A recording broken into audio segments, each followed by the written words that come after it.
Un 6. ¿Y la movilidad qué? Bueno, mm, no se puede hablar de Bogotá sin el eterno problema del metro. Yo les respondo, ¿a mí qué me afecta que el metro sea elevado o subterráneo? Si al final, pues nunca hacen nada y siempre es lo mismo.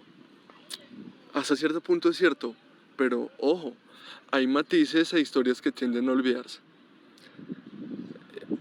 Revisemos la historia reciente para ver esta historia. En 1998, Enrique Peñalosa asumió como alcalde, luego de haber incluido en su plan de gobierno el proyecto de metro, mismo que incluyó en su plan de desarrollo que finalmente fue aprobado.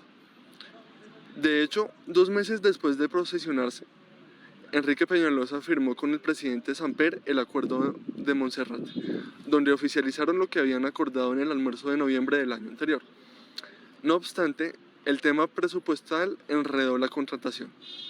Tanto así que Peñalosa sugirió cambiar el COMPES según el cual sin metro no hay vida, por uno que demostrara que sin troncales no hay vida. El exministro Mauricio Cárdenas, en ese momento director del Departamento Nacional de Planeación que realiza los COMPES, declaró que el que se corrió del metro fue el alcalde, después de 2 años de coqueteo del gobierno nacional. Peñalosa replicó que creía que el Transmilenio tenía más ventajas. Con el metro solo se cubría, según él, el 10% de la demanda, mientras que Transmilenio lo haría en un 80%. Ese fue el argumento que esgrimieron en el foro de la Universidad de los Andes en esa época. Ahora bien, un escritor llamado Jairo Gómez, en el libro La joya de la corona, Enrique Peñalosa, argumenta que él, el alcalde, en realidad nunca quiso el metro, pero no encontró otra alternativa que someterse a los deseos de Samper, dizque para aprovechar los recursos. Yo me pregunto, ¿acaso Samper obligó a Peñalosa a redactar su plan de gobierno y luego el de desarrollo? Bueno, se han financiado muchísimos estudios, como ustedes saben. Petro alcanzó a dejar en estudios de ingeniería avanzada parte del proyecto, pero la tardanza del Banco Mundial de 1 año en aprobar el crédito hizo imposible acelerar más el proceso. Total, el famoso cheque más la victoria de Peñalosa, quien en su espíritu original o adánico de iniciar de nuevo los proyectos, lo acabó, como lo había anunciado, inició nuevos estudios, una nueva empresa y con mucha ayuda dejó lista la licitación. Ahora, ¿qué puede pasar? Hay mesas técnicas que se han llevado a cabo para zanjar las diferencias del presidente Petro y la alcaldesa Claudia López frente a sus ideas, que han resultado con posiciones disímiles, por lo que seguramente se recurrirá a la sala de consulta del Consejo de Estado para ver si se puede modificar la licitación y cuáles serían los riesgos jurídicos y presupuestales de la modificación. Pero bueno, apartémonos un poco de este cliché del metro de Bogotá. ¿Por qué? Porque es que Bogotá ha avanzado en otras ideas. Y este es un logro de Claudia López. Por ejemplo, los trenes de cercanías y algunos cables aéreos. Bueno, esto no es de Claudia López, pero pues es un logro de Bogotá. Y esto realmente dignifica el modelo de transporte que padecemos. Por eso creo que no todo es malo. Sin duda merecemos un metro en forma de gancho que recoja la mayor demanda posible, pero tampoco podemos reducir el debate a ese sistema. Por ejemplo, ahora existe un operador público de Transmilenio llamado La Rolita, que busca ver cuánto realmente cuesta mantener toda la operación. Ver así si se están cumpliendo los compromisos contractuales, más que contratar prórrogas de contratos lesivos para el interés de la ciudad, como pasó en el caso de Petro y Peñalosa, en mi opinión. Ahora, la incorporación de más ciclorrutas a raíz de la pandemia es un hito que pocas ciudades del mundo pueden decir que tienen. Así haya resistencia de quienes tienen carro particular y que digan que esto es una tanda más de la improvisación y del populismo de la alcaldesa. Claro, que hay inseguridad, es evidente, pero se trata de ser congruentes con la situación actual. El galón de gasolina, por cierto, podría ayudar a convencernos de que vale la pena subirse a una bicicleta para trayectos cortos. En estos momentos quiero invitarlos a escuchar la intervención de un gran invitado. Él se llama Álvaro Vega y es experto en movilidades, profesional en ciencias sociales, quien inicialmente nos va a responder una pregunta un poco difícil, y es si la solución es no es hacer más carreteras, ¿por qué no se invierte más en el mantenimiento de las que hay? Escuchemos a nuestro invitado. Bueno, buenas tardes, mi nombre es Álvaro Vega, yo soy profesional en Ciencias Sociales de la Universidad de El Rosario. Bueno, sobre la primera pregunta, ¿por qué no se invierte más en el mantenimiento de las vías que hay? Lo primero que hay que saber es que hacer vías es exageradamente caro, es absurdamente costoso, no solo en Colombia, sino en todos los países. Es un tipo de infraestructura que en general debe ser subsidiado. Por ejemplo, en Bogotá, los impuestos que se recaudan pues los impuestos que los carros recaudan no son suficientes ni siquiera para mantener la malla vial actual, mucho menos construir nuevas vías. Es el primer punto. Segundo punto es el Instituto de Desarrollo Urbano sí tiene como bandera un poco como mantener el estado de las vías. Sin embargo, esto es una tarea pues titánica después de muchos años de abandono y de una malla vial en general muy congestionada. El IDU en los diciembres, cuando los bogotanos están de vacaciones, suele tapar muchos huecos como masivamente. Sin embargo, esto no soluciona las cosas porque, como menciono, es una tarea demasiado grande, demasiado larga, demasiado costosa, que además pues requiere un personal muy elevado. Y el tercero es que arreglar vías no es un proceso que uno pueda hacer mágicamente del día a la mañana, sino que toca hacer una obra, cerrar esa vía, habilitar otras vías, y entonces esa vía que antes como que recogía todo el tráfico, ahora ese tráfico se redirige a vías que no están planeadas ni diseñadas para recibir tanta carga. Y tanta carga lo que hace es que mientras se va arreglando una vía, al mismo tiempo se van deteriorando más otras. Y eso termina en un bucle infinito de vías en mal estado que es muy difícil de solucionar con la carga de carros actual que tiene pues Bogotá. Ustedes lo han escuchado y es una paradoja. Por eso deberíamos preguntarnos si realmente existe la tal guerra al vehículo particular. Es decir, no es por deslegitimar ni desautorizar a las personas que tienen carro, que pues son una cifra y una población que hay que tener en cuenta, pero según cálculos del IDU, costaría 5 billones de pesos reconstruir toda la malla vial que está deteriorada en Bogotá. 5 billones de pesos, o sea, como se los dije en una sección anterior, el presupuesto anual de Bogotá son 16 billones. Y de acá tenemos que pagar profesores, tenemos que pagar salud, es decir, muchísimas cosas. Es decir, ¿qué vamos a priorizar? ¿A los carros o a las personas? Siguiendo, pues, mucho se nos ha dicho en torno a este punto del carro particular, y es que el transporte público pues no es bueno, y se critica pues los proyectos de Transmilenio, y pues yo creo que es relevante abordar esta pregunta, y es ¿por qué en teoría tenemos que soportar Transmilenio por la séptima, por la 68 y un largo etcétera? Bueno, personalmente no estoy de acuerdo con las promesas que de antemano se sabe que no pueden cumplirse. Erra la alcaldesa Claudia López al haber prometido cosas que al final, así sean modificadas, como es el caso del corredor verde de la carrera séptima, terminará siendo. En este punto no soy experto, realmente tengo más preguntas que respuestas, y por esto traje a nuestro cordial y amable invitado. Y yo sí quisiera preguntar, y es, ¿por qué se prefirió un Transmilenio y no un tranvía que tiene mayor capacidad de pasajeros? Es decir, ¿cuál es el interés detrás? Porque esto tiene que ser absolutamente claro. En este caso del corredor verde, yo creo que la alcaldesa podrá haber concertado con muchos, como ella ha demostrado. Por eso no justifica que se debatir.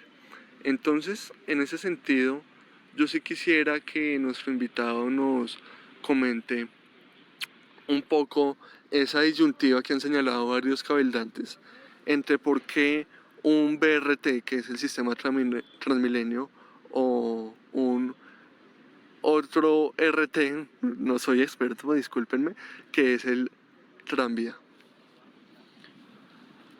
Ahí la pregunta es, ¿por qué se eligió el Transmilenio sobre el tranvía? Bueno, los motivos exactos, digamos, internos de la oficina del IDU, pues no puedo conocerlos. Sin embargo, sí que conozco, digamos, más o menos bien las razones por las cuales, en general, uno podría preferir un Transmilenio. Primero es que el Transmilenio ya es un sistema que existe. En ese sentido, pues es mucho más fácil de implementar una red, digamos, total, en vez de estar intercalando entre Transmilenio y tranvía todo el tiempo. Segundo, el tranvía es mucho más costoso de hacer inicialmente. Los costos de un tranvía son bastante caros y pues esto puede como entorpecer todo. Tercero, si hablamos de que el Transmilenio es un vehículo eléctrico, que algunos lo son, otros no, como que ecológicamente tampoco cambia mucho y en términos de efectividad tampoco hay una gran hay una gran diferencia en el impacto ambiental. Además hay que tener en cuenta que el BRT, si tiene 2 carriles asociados para cada uno, es un sistema que es más fácil de expandir y de crecer.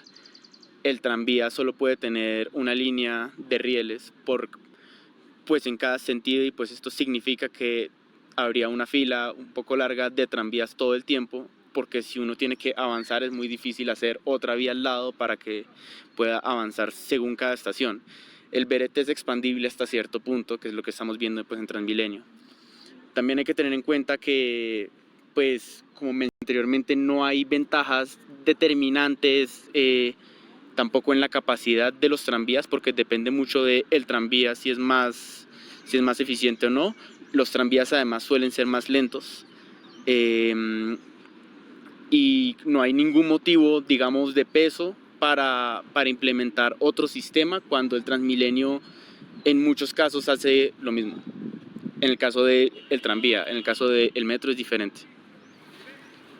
Interesante. Y ese es un debate que esperamos profundizar porque realmente pues hay muchas cosas que no podemos abordar, digo. No queremos extendernos mucho, ni agotarnos, ni más faltaba. Y bueno, es que pues podríamos hablar también de la troncal de la 68, en el cual también ha habido fuertes críticas por la tala de árboles que según la alcaldesa se han repuesto en otros sitios. Pero pues acá hay un punto y es que pues el impacto emocional es grande. Imagínese usted tener una fila de árboles al frente de su casa y que vengan a quitárselos. Bueno, entonces también hay que aclarar que el Plan Maestro de Movilidad señala que Bogotá debería tener pues una cantidad de kilómetros construidos, pero yo pregunto, en términos de viabilidad política y financiera, ¿no sería mejor contemplar otras medidas? Escucho sus ideas, pueden dejarla en comentarios. Finalmente, pues, yo sí quisiera preguntarle a nuestro invitado Álvaro, y es si le parece que eh, existiría alguna relación del POT frente a la demanda inducida. Me explico, la demanda inducida es generar incentivos para cierto modelo de transporte, por ejemplo, hacer más carriles para vehículos particulares. ¿Qué nos dices, Álvaro? Bueno, pues primero que todo, profundizando un poco en el tema de la demanda inducida. La demanda inducida se refiere a que los ciudadanos en general van a preferir el sistema que para ellos sea más cómodo, más rápido y más seguro. Si la infraestructura y todo el diseño de las calles, no solo de la infraestructura vial como tal, sino de toda la malla de la ciudad, gira alrededor del vehículo particular, por ejemplo, pues es normal y natural que los ciudadanos tiendan a eso. En el caso del POT de Bogotá Reverdece de Claudia López, Hay, hay cierta tendencia hacia las ciclorrutas que son importantes porque la red de ciclorrutas no puede ser una red desconectada. Si es una red desconectada, insegura, en mal estado o incómoda, no aplican los principios de la demanda inducida porque el ciudadano promedio no tiene razones reales para cambiarse. En cambio, si uno construye una red, digamos, completa, segura, cómoda, que esté conectada pues en todas partes y que cualquiera pueda usar, desde un niño que va al colegio hasta una abuelita que quiere ir a visitar a sus amigas, si logramos hacer una ciclovía de esas características, empezarían a aplicar ya los principios de la demanda inducida, porque entonces ya las personas tienen como, o sea, ya el diseño se empieza como pues a volcar hacia eso. Aparte está lo que mencionabas de el Regiotram. El Regiotram también, ahora mismo hay una demanda, no sé si inducida, sino obligatoria para aquellos que viven en otros municipios del área metropolitana y quieren venir a Bogotá, porque las únicas dos opciones son o carro particular o busetas particulares que son un poco complicadas, ¿no? Entonces, sí, en este caso, el Regiotram como que podría llegar a solucionar muchos de esos problemas y descargar un montón las carreteras. Ustedes han escuchado la opinión de mi compañero. Nuestro compañero nos va a ofrecer algunas ideas adicionales sobre lo que hemos venido conversando. Bueno, pues hay primero que todo en lo que mencionaba sobre la expansión de la red de Transmilenio por la 68 y por la séptima. A mí me parece que, pues, que no es tan malo en realidad, sino que todo lo contrario es buena idea. Obviamente en el caso de la séptima se verían desplazados los carros, pero eso no me parece mal en sí porque pues yo siento que los bogotanos merecen una carrera séptima que sea para las personas, que sea para el peatón, que sea accesible, por ejemplo, para las personas de bajos recursos también, en la que se pueda caminar, y los carros ocupan sencillamente demasiado espacio y deterioran también el espacio que ocupan mucho, que es lo que estamos viendo ahora mismo, como que hay muchas casas abandonadas, los andenes están en muy mal estado. Hay, por ejemplo, este andén en la 59, creo que es 69, al lado de El Carulla. Ese andén de ese lado medirá unos 40 centímetros en total. El de la Cámara de Comercio.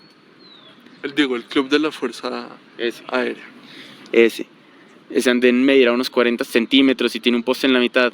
Y ese tipo de cosas, sí, o sea, como que el equilibrio con los carros es imposible de mantener.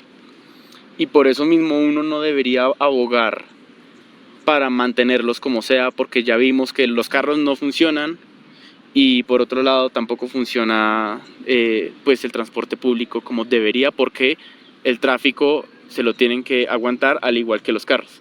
Entonces una red, digamos, de transporte público exclusiva, rápida, segura, etcétera, como que libera demasiado espacio para trabajar con eso, que es precisamente lo que propone pues el Corredor Verde. No actuar como puramente en bases de las necesidades actuales, sino en base también de qué queremos que sea la carrera séptima, ¿cierto? Lo otro que mencionabas era lo de la tala de árboles, que bueno, a mí, yo la verdad amo los árboles y me parece importante pues que cuidemos los árboles que hay, pero también me parece raro que estas discusiones sobre los árboles aparezcan con el transporte público. Como que ahora he visto un montón de gente que se queja de que se van a talar los pocos árboles que hay en la Caracas por el metro, o por ejemplo en la 68, etcétera. Y yo creo que el problema de los árboles es muchísimo más profundo y muchísimo más complicado. Y el transporte público no puede llevarse todo el debate, ¿sí? Entonces sí es cierto, el transporte público implica ciertos costos, digamos, en tala de árboles, pero yo también siento que a Bogotá le falta una jornada de verdad extensiva de plantar árboles en todas partes. Hay muchos barrios en donde no hay un solo árbol. En la carrera séptima, por ejemplo, que no hay Transmilenio, de la 50 hasta la 65 hay como 3 árboles pues en total. Y de esto nadie está hablando. Y cada vez que uno va a construir una autopista o lo que sea, también hay un daño ambiental brutal, no solo por el acto de construirla, sino también por toda la contaminación que viene luego. y de esto tampoco nadie está hablando. Entonces, como la pregunta es, bueno, y sí, entiendo que el transporte público implica talar los árboles, pero es como también hay que ver como este debate en profundidad acerca de los espacios verdes. Ustedes han sido muy gentiles en escuchar estos 6 rounds. Es todo por hoy, les agradezco mucho. Este es el primer episodio de esta larga batalla en la que esperamos que el único derrotado sea el desinterés por los problemas públicos de Bogotá. Muchas gracias.